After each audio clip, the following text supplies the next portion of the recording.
Le Journal de la Ville, le premier magazine de l'information provinciale.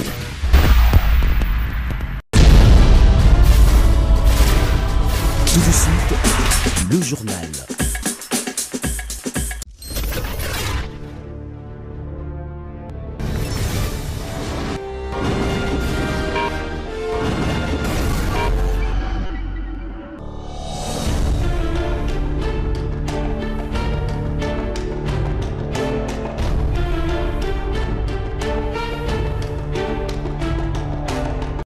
Merci de faire confiance au Journal de la Ville, mesdames et messieurs. Voici les titres. Procès Bukanga Lonzo. Le verdict initialement attendu ce 14 mai 2025 est renvoyé au 20 mai à cause du volume important des pièces à examiner.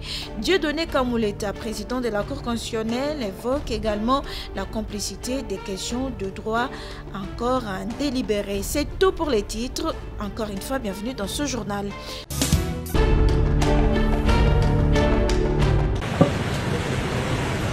Au siège de la Commission nationale des délivrances des permis de conduire dans la commune de la Gombe, un requérant spécial a fait son entrée dans l'après-midi de ce mardi 13 mai 2025 pour l'obtention de son permis de conduire.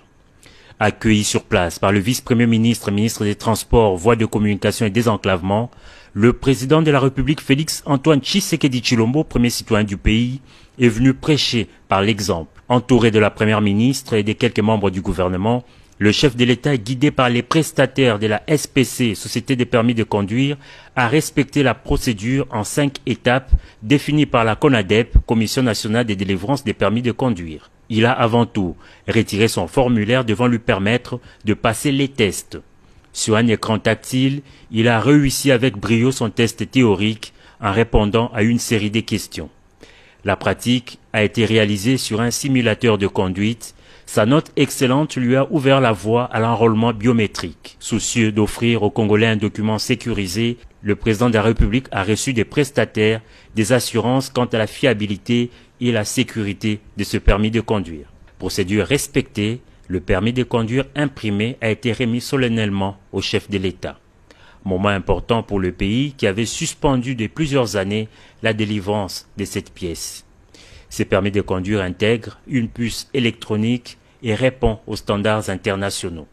L'exemple donné, quelques membres du gouvernement ont séance tenante emboîté le pas. Un pas qui devrait être suivi par tous les citoyens pour circuler en toute légalité.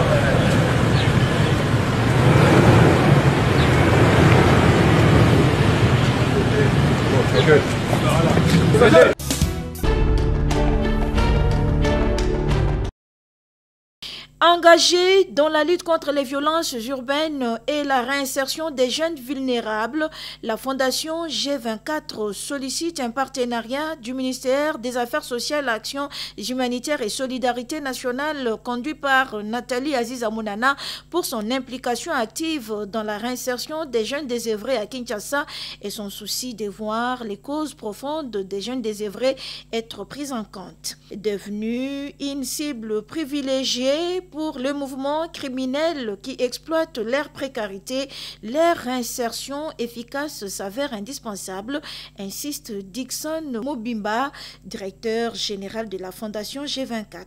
Et il est question aujourd'hui d'un partenariat avec le ministère des Affaires sociales et humanitaires qui consistera à un échange d'expériences, un partage d'expériences, et dans le but simplement d'aider la jeunesse congolaise à se réinsérer, à pouvoir avoir les perspectives d'avenir et retrouver un emploi. Et nous sortons satisfaits de cet entretien, parce que de cet entretien découle un partenariat, comme je l'ai dit tantôt.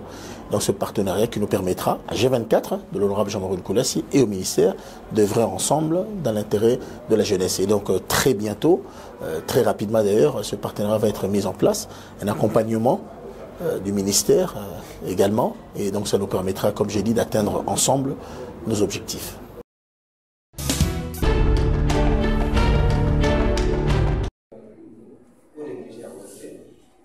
Une visite d'itinérance effectuée par le coordonnateur national de la Confédération associative pour le développement, justice et bonne gouvernance en République démocratique du Congo, Kadejgov RDC, le révérend Patrick Luyoyo Telakwaou, dans différents centres des instituts de formation professionnelle et métiers conventionnés des Kadejgov dans la ville de Kinshasa, et c'est avant d'entamer ces différentes visites dans les provinces de la République démocratique du Congo. À Kinshasa, le coordonnateur national était à l'Académie du savoir, siège de la coordination nationale ONGD, Kadejgov RDC, où les stratégies de sensibilisation de la communauté sur l'importance d'apprentissage des métiers sont exceptionnelles. La première formule ici, nous avons d'abord la quantité d'huile que nous avons pris à titre d'exemple, 10 000 grammes qui est égal à 10 litres. Nous les faisons fois 0,142. Ça, c'est l'indice de sa purification de l'huile de palme que nous avons choisi. Les jeunes filles et mamans apprennent dans le but de subvenir à leurs besoins grâce à Kadejgov RDC. Même exercice au centre de formation professionnelle et métiers Dr Cheta, AAPA, Mandey, Ewabora, BRTP et CFPM. Révérend Patrick RTP en action. Cette descente de la délégation est un tonus. C'est vraiment un coup de pouce. Ça doit pousser les parents à envoyer le plus d'apprenants possible. Les papas, les mamans, les jeunes filles mères et les désœuvrés dans la commune urbano-rurale de Maluku. Bana na biso ndenge bazawa mingi baza ba fille mère. L'État atalaka na biso. Tosenga epa l'État asunga biso na machine ezala kote ya bato ya coupe couture. Côté informatique, peut ndenge moko ba ordinateur ezate. Tala bandeko na biso mosusu. Conseil na opesa bino le nom botika machette. Botika ko botola ba biloko ko yiba. Boya bokoma lokola biso. C'est pour constater la faisabilité et viabilité de tous les centres de formation professionnelle et métiers et écoles de formation professionnelle et métiers conventionnés des Kadejgov RDC, conformément à la vision du chef de l'État, du programme du gouvernement congolais et du sous-secteur du ministère de la formation professionnelle et métiers, que cette visite est effectuée par le coordonnateur national de la Kadejgov RDC.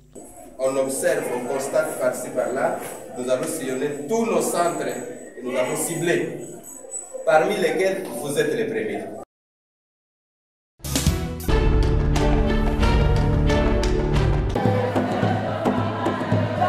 Les femmes épouses des militaires au front pour la défense de l'intégrité territoriale vivant dans les camps militaires, lieutenant Kokolo, ont bénéficié ce mardi 13 mai 2025 de vivre et non-vivre. Un acte de générosité signé le consortium de solidarité et Saouti Yamama Mukongomani en collaboration avec le service d'éducation civique patriotique. Mais bien avant la remise de ces vivres et non-vivres, place au mot du représentant du SECAS, suivi du mot d'encouragement du consortium. Des sacs de riz, des cartons d'huile, les savons et les pagnes étaient dans la gibecière du consortium, ouverte et donnée aux épouses des militaires. Remplies de joie, elles remercient le consortium. Topesi merci. Parce que mibali na biso bazo kende ko bunda pona mboka baza na front et puis bana baza na kati ya pasi biso moko kolia bisika bazali to yesa bango ke babunda bitumba na kimia biso basi na bango gouvernement ya mboka na biso pe bakambi ya mboka baza na kati ya kokipe biso na ndenge sengeli bokanisi biso na iloka kolia lelo tozala loso te tozala tana madesu te na ndako meto kende kolia nzamba pambola bino vema pelokola ngamba elanga uti kokufa na walikali kasi ba obatikali nzamba batela bango a protéger bango liboso bango na bamona bango te. Travailler sous le drapeau, c'est un sacrifice. Il était nécessaire pour le consortium de solidarité et Saouti Yamama Mukongomani de venir en aide aux épouses des militaires. Maître Nelly Mbangu Lumbu, coordonnatrice de Saouti Yamama Mukongomani. L'idée, c'était de pouvoir assister les épouses, les familles des épouses militaires, surtout des militaires au front. Travailler sous les drapeaux, c'est un sacrifice que nous reconnaissons. Notre souci, c'est de voir ces femmes, n'est-ce pas, bien qu'elles traversent des moments difficiles, de pouvoir également, n'est-ce pas, traverser ces moments avec, pas seulement succès, mais avec soulagement. Nous pensons que nous sommes appelés à les assister en tant que femmes. La coordonnatrice de Saouti, Yamama Mukongomani, lance un message fort de solidarité au FRDC, époux des épouses militaires. Nous les aimons bien, ce sont nos frères militaires.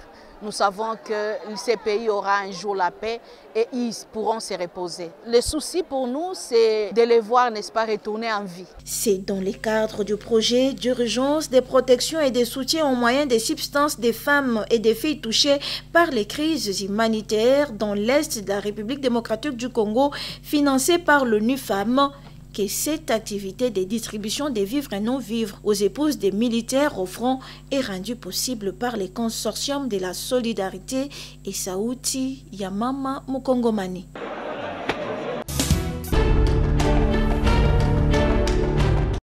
La proposition de loi portant principes fondamentaux relatifs à la pêche et à l'aquaculture en République démocratique du Congo du député national Maombi Katsongo Sostem, examinée, adoptée et envoyée en commission environnement, tourisme, ressources naturelles et développement durable et commission socio-culturelle ce lundi 12 mai 2025 au cours de la plénière conduite par le premier vice-président de la Chambre basse du Parlement, Jean-Claude Chulumbaï. Ces deux commissions n'ont que 15 jours pour rendre leur rapport à la plénière. C'est après examen, débat, questions, suggestions et recommandations des élus du peuple penchés à cette loi que cette dernière est adoptée.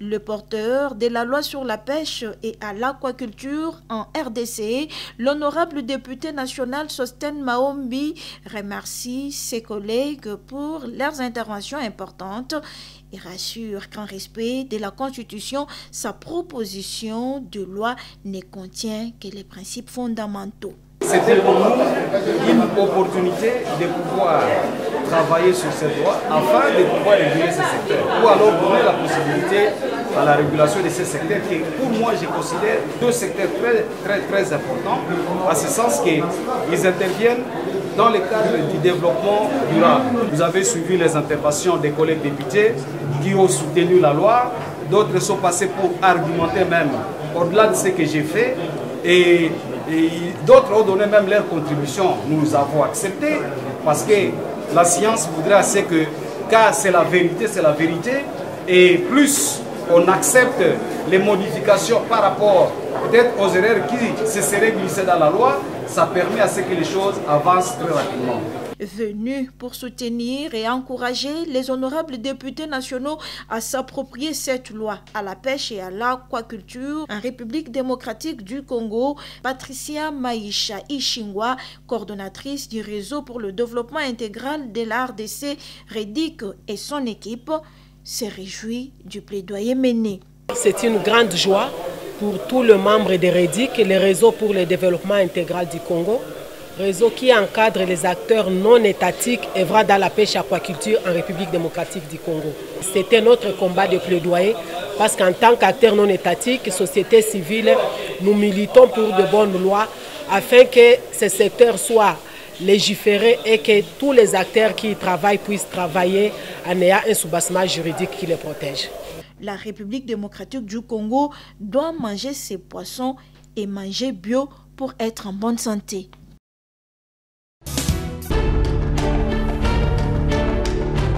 La commission d'enquête de l'Assemblée nationale de la République démocratique du Congo a tenu ce lundi 12 mai 2025 une séance de travail consacrée à l'examen des propositions de la Cour des comptes en matière de recrutement, de mise à la retraite et de promotion de son personnel. Cette initiative s'inscrit dans une volonté de renforcer la transparence et l'efficacité dans la gestion des ressources humaines de cette institution de contrôle. La séance organisée dans les locaux de la Cour des comptes a réuni les honorables députés nationaux membres de la commission, des experts en gestion administrative ainsi que l'ensemble du bureau de la Cour. Les échanges ont porté sur les pratiques actuelles en matière de gestion du personnel et les critiques émises par la Cour qui plaide pour une révision en profondeur des procédures existantes. Le président de la commission, l'honorable député national Paul Gaspard Ngondankoy, a souligné l'importance de cette démarche dans l'amélioration de la gouvernance interne de la Cour. Il a insisté sur la nécessité d'assurer un traitement équitable des agents et de reconnaître à leur juste valeur les efforts fournis dans l'exercice de leurs fonctions. Commission d'enquête parlementaire instituée par l'Assemblée nationale pour venir recueillir les informations les plus complètes sur les dossiers que le premier président de la Cour des comptes a envoyés dans notre chambre en vue de requérir son avis sur le recrutement, sur la mise à la retraite et sur la promotion de quelques magistrats de la Cour des comptes. Au stade actuel, aucune résolution n'a encore été prise. Nous sommes à la recherche de ces informations et quand nous les aurons recueillies, nous allons faire rapport à l'Assemblée nationale. Nous avons commencé aujourd'hui. On a rencontré le bureau du Conseil supérieur de la Cour des comptes. On a échangé, on a demandé un certain nombre de documents. Et à partir de demain, à l'Assemblée nationale, nous allons commencer la séance des auditions pour qu'à la fin, nous puissions faire notre rapport à l'Assemblée nationale. Cette enquête parlementaire s'inscrit dans un cadre plus large des réformes des institutions publiques en RDC, avec pour objectif de restaurer la confiance du public envers les structures étatiques. Les conclusions de cette mission seront présentées lors d'une prochaine plénière de l'Assemblée nationale en vue de formuler des recommandations concrètes pour une meilleure gouvernance des ressources humaines au sein de la Cour des comptes. La commission d'enquête poursuivra ses travaux ce mardi au Palais du Peuple, où les membres du bureau de la Cour seront auditionnés. Une étape cruciale pour promouvoir davantage de transparence et d'efficacité au sein de cette institution clé dans le contrôle de la gestion des finances publiques.